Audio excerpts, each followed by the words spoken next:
নমস্কার, good evening বন্ধুরা। আমি বিভা মাইতি। আপনারা দেখছেন ইউটিউব চ্যানেল পুষ্পবিতানে।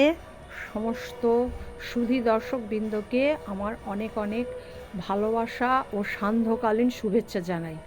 আজ আমি আপনাদেরকে দেখাবো যে একসাথে কতগুলো সার দিলে গাছের সব থেকে উপকার, এবং এই সময় আপনারা যত খুশি গাছে সার দিয়ে দেবেন, কারণ বর্ষার আগে কাটিং করা আর রিপোর্টিং, কাটিং আর হচ্ছে সার সব কিছু দিয়ে দেবেন, কারণ বর্ষার সময় তো আর দেওয়া যায় না। এই জন্য এখন গাছের সব থেকে বেশি বৃদ্ধি হয় এই সময়টা।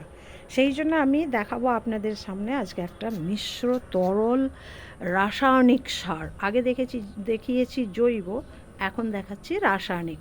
দেখুন, আমি প্রথমে এমনি সাদা জল নিয়েছি হাফ বালতি।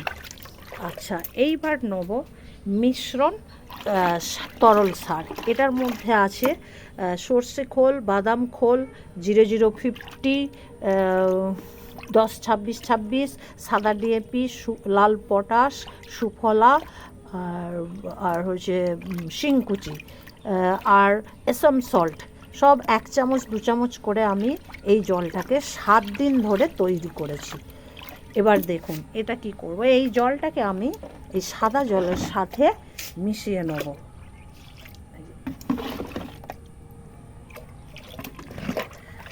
সাদা জল দিয়ে এটাকে মিশিয়ে নিচ্ছি, কারণ এত বেশি এতে রাসায়নিক সার দিয়েছি যে আমার এই সারটা কম করে আমি এখন 2 মাস আর কোনো গাছে সার দেবো না।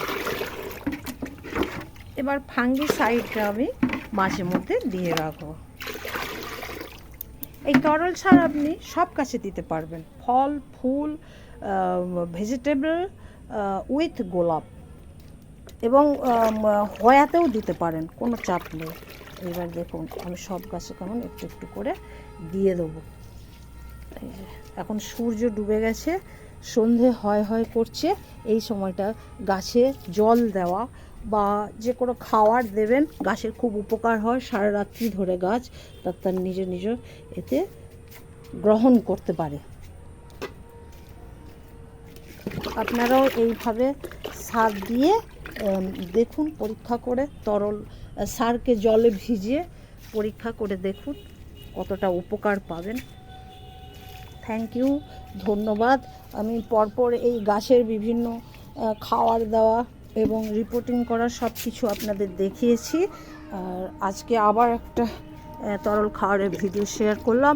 আপনারা ভালোবেসে আমাকে অনেক অনেক লাইক করছেন এবং শেয়ার করছেন, যাতে অন্যরা শিখতে পারে এবং এইভাবে ইউজ করতে পারে। সব গাছে দিয়ে দেবো।